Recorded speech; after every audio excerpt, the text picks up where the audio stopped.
Tell us your name. My, my name is Jorge. And what is your relationship with Vision to Hear? Well, Vision to Hear and his president, George Lockhart, has had a very impactful ministry within me and my family. And I was able and honored to receive the offer of doing an internship with Vision to Hear back in 2007. And I could probably say that in 2007 I wasn't doing that good, and my family was going through kind of some rough times and hardships. And since God is watching over all of us, He sent Vision to Hear and George in the perfect timing for my life to receive discipleship and mentorship, which I think back in the time when I thought I was done with it, with the religious life and whatever else we were following, God showed the hope and the real relationship that we can have with Him. And after like 7 or 8 years now that have passed by, I could truly say that I wouldn't be standing here today where I am if it wouldn't be because of the gospel and the message that I received from Christ, and from Vision to Hear.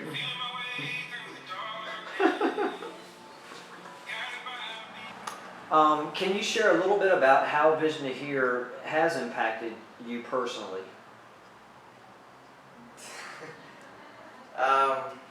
Like, what are some things they did even after the internship? Oh, okay. Well, the internship was kind of like the turning point of my life and what I was doing. It really took me to go down and deeper to the study of the Bible in a way that I've never done it before, and studied it through relationships and life and how really Jesus was showing His love to all the people around, and how we can do ministry to reach and love to those who we don't normally go and visit. And so after I came back, even though I was coming back to the same or even a harder reality, having that fundamental experience and within growing a lot, it allowed me to be different into the same reality that I was coming back and try to promote a change within me first and the ones around me. And when I did the internship, I had been already graduated for 2 years from high school. And the school that I could go to here was the university from the government. But because of the circumstances of the country, a normal 6 years major, it could take like 8 to 10 years because they go on strikes and on breaks, and it takes more time. Even though it's for free, it could take a longer time. And my mom didn't feel very confident on the security of studying there, so I wasn't sure of what to do. So then back in that time, after I finished the internship and we came back with the mission trip from the States, with the people from the WAVE teams over there, then we ended up the mission trip, and Vision to Hear decided to support me so that I could go to a college here in San Salvador. And when I graduated high school, I thought I was going to study chemistry engineering, which after the ministry and the internship and coming back with a different kind of lenses to see reality, I decided to study a major in psychology. And Vision to Hear allowed it for me to have now a degree in psychology, because they supported me back on all these 6 years to being able to make it through college, and not only studying but providing for different things that I needed as books, materials, bus and transportation. And now I'm a graduated psychologist and I'm a registered psychologist within the health public system. And even though it wasn't very clear why I was studying psychology from the beginning, because the mentorship and the discipleship from Vision Tree to here didn't end it within the internship, but it continued as I was going through college. It allowed me to see how God can use us to bless others through our majors. I grew up with a mentality that you only could serve God if you were a good man and turn it into be a pastor. And I have learned that within our talents and abilities, whatever it is, dancing, art, or whatever we study at college, God can use us, even though working in public systems and companies and stuff like that you don't think it's full-time ministry. But the thing is that I came to understand with Vision to Hear that no matter where we are, we have been called by God to be a full-time ministry with the people that we live around. So I never thought I was going to be doing clinic within psychology, because all I loved it was teaching, but now I saw that psychology had like many different areas that you can develop. And so the three ones that I've loved the most, that are the three areas that we work with in Vision to Hear, are the ones that psychology has helped me also as a tool, and it's communitary psychology, educational psychology, and obviously the clinical, that it's more now as a Bible counseling. And it's interesting now to see back that when you saw that all the education opportunities were closed, God truly opened a door from where you were less expecting it, and now I feel very grateful for that. And that's why I feel I want to give back a little bit because of everything that I received. And so share with us a little bit about how Vision to Hear El Salvador is growing and what God is doing here now. One of the things that really impacted me in the internship is when George said, we don't want you to do what we do, we want to invest in you because we believe that God has a purpose for you. So that really got my attention, and even though I wasn't like I am now, I was a very different person. I love it, the dancing and the show and sign language, and the deep that we go within the Bible that can blow up your mind of how God really talks through His Word, that sometimes we just do a early devotional that we barely see the blessings that the Word of God has for us. But after the deeper we went within the Bible, I decided that what I have learned, it was good, and that I wanted to do something here in El Salvador. So I started to show some people, and we showed it with the people what we have learned and what we were doing, and some people decided to get on board and do Vision to Hear in El Salvador.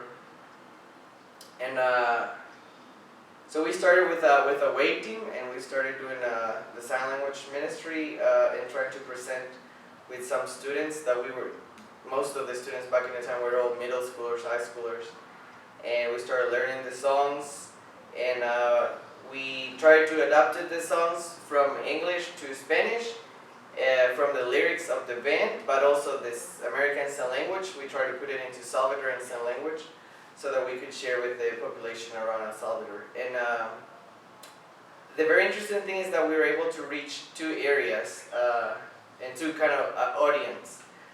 Because of if we do songs in English, here people like pay attention to what's going on, and it gets their attention. So like in a park or a plaza that we visit, if we start playing a song in English with this sign language, American or Salvadorian, it gets people attention and gets them out of what they're doing, and they kind of pay attention. And through whenever we stop and explain what the lyrics are and what we do and what it means for us, it opens a door for you to share the gospel to people that if you would play a regular song in Spanish, maybe they wouldn't pay attention. But also with the Spanish songs and the Salvadoran Sign Language, we were also able to reach the deaf community here in San Salvador and in some of the areas around. And since the deaf have been discriminated for so long, it allowed us to kind of take the message of hope and the gospel to them, that God really cares for them as He cares for us. And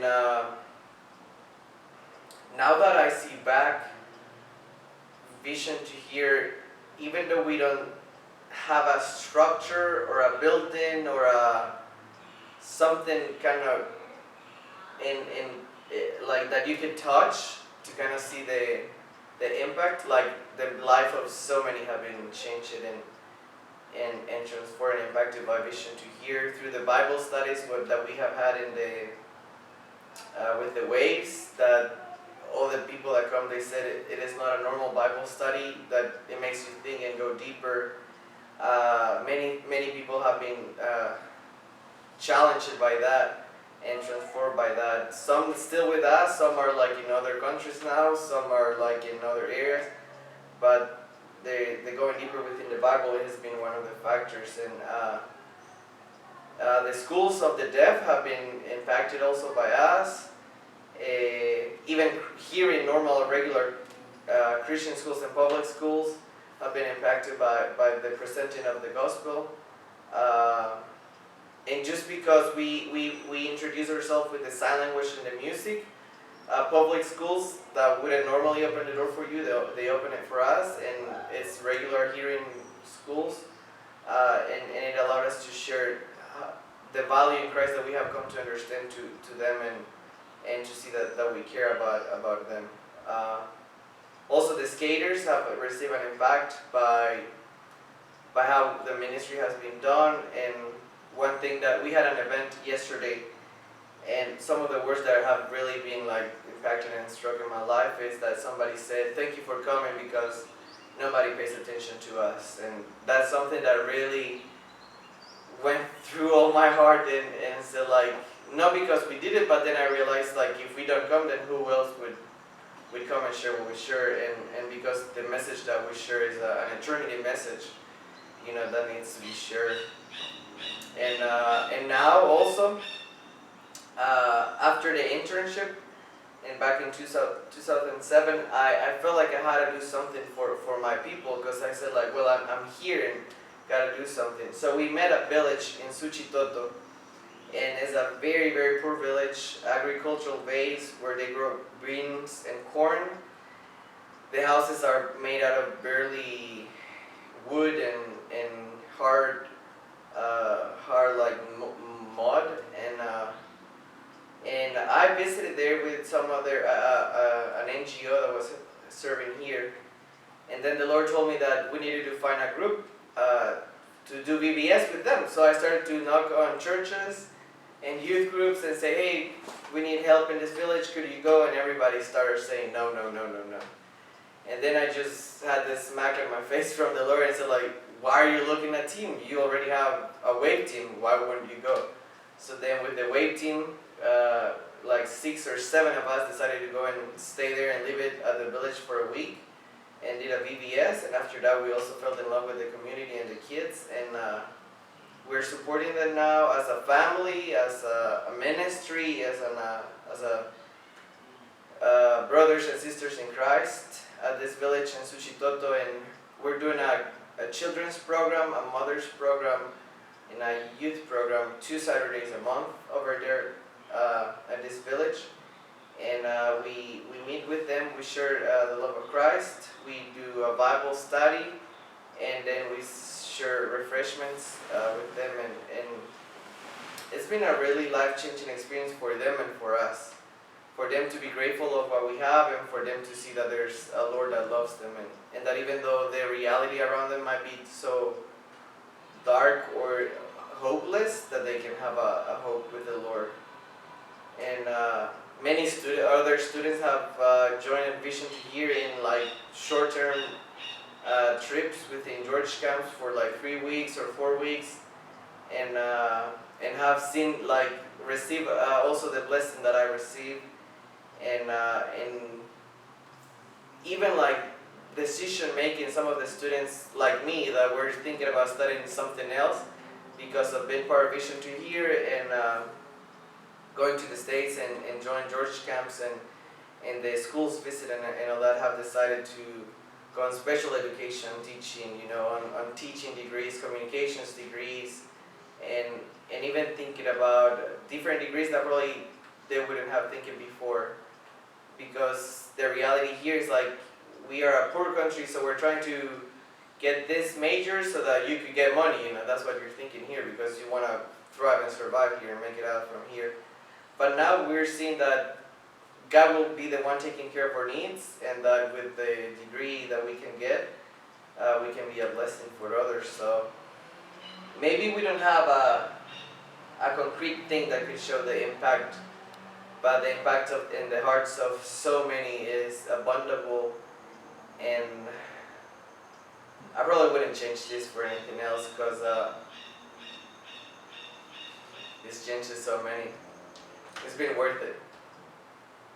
Okay, and to wrap up, just tell us a little bit about the future. What do you see happening next? What are the next steps? The future is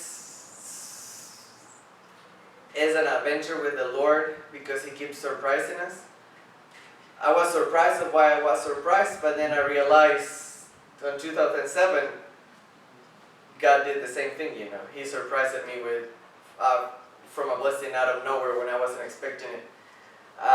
So we have expanded, you know, with the deaf ministry, the skateboardings, the village in Suchitoto, the new village 2000 that we just started helping now, and the kids that Daniel is helping, you know, and other doors that are opening in service.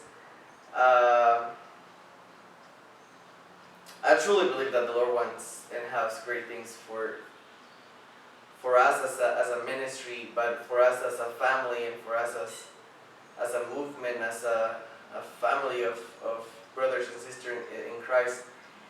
And even though a regular nonprofit is like line focused, and you know, we want to give glasses to the people, or we want to pass out brush tests, you know, that's kind of like the main focus of every NGO, and they have a very strict and very focused, but I think we're very clear on that our focus as an NGO and a nonprofit is to be the visible expression of the gospel to the spiritually deaf. So in what way we do it, then there's a ton of ways that we can do it. So I think the Lord, with the many different talents that has provided to the ministry, because it's so obvious we're way different from one another, He wants to use us in many different ways. So right now, without money, the Lord has provided and done a lot. So we think that if we work hard and prayed and work on raising money, He would do even more. Right now we have a training center campus where we are doing giving biblical counseling and a place where people can come and train and do the wave team services. So that's, if we can even call it now, campus number 1. Then we have a campus number 2 that it's a missionary house, and that the missionary house is in the upper area, and we have the blessing to have the skating park downstairs, and that could be called the campus number 2, and that place is allowing us to host people that could come for a week and find a cheaper place to stay compared to a hotel, and also that could facilitate that, but also that could have workshop for the deaf and Bible studies for the skaters. So that's also for the future. We wanna, in the village of Suchitoto, we wanna move forward and start having not only mothers meeting but also fathers meeting, and so we're praying for that. And I think you know, you probably have heard in the past from this guy called Chepe Elias and his wife, that he finally found it. And so them as a couple were missionaries in Kurdistan, and now they're back in El Salvador, and they have mentioned that the Lord has put something in their heart to start working with the fathers in the village of Suchitoto.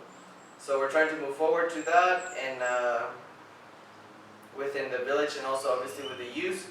With the youth from Suchitoto, we're trying to bring them from the village to the missionary house so they can come in and also receive some workshops and more vocational training. And with the skaters, obviously, to even go farther with the Bible studies, the ramps, the events that could reach them out and to see that we love them and that we believe in the talent. And within all the students that are volunteers, we want to keep helping them out and growing with Christ, seeing Christ first, and using their talents for His glory, not only like within Vision to Hear, but with their professions and the careers that they're studying. And we're hoping that from this point we could start having more prayer supporters, obviously, and also more donations to keep helping the people or the people that we're helping, and also to keep providing for the renting of both of the campus. We're also praying for the village that we visit, that is kind of about an hour and a half from San Salvador in Suchitoto, that if God willing, He could provide a car for us to take it over there and bring us there and help them out with the crops that they have, so that they could sell them for a better price and they could have better income. And so we're praying that if it's the Lord's will, that He would provide for a truck that could allow us to make it there safe and sound. And we're still dreaming, and we're still allowing God to surprise us to wherever He wants to take us. Well, I just want to say we're so very happy and proud of the work you're doing here. We're excited about what God's doing and how God's expanding the ministry. And certainly back in 2007, we had no idea what God would do.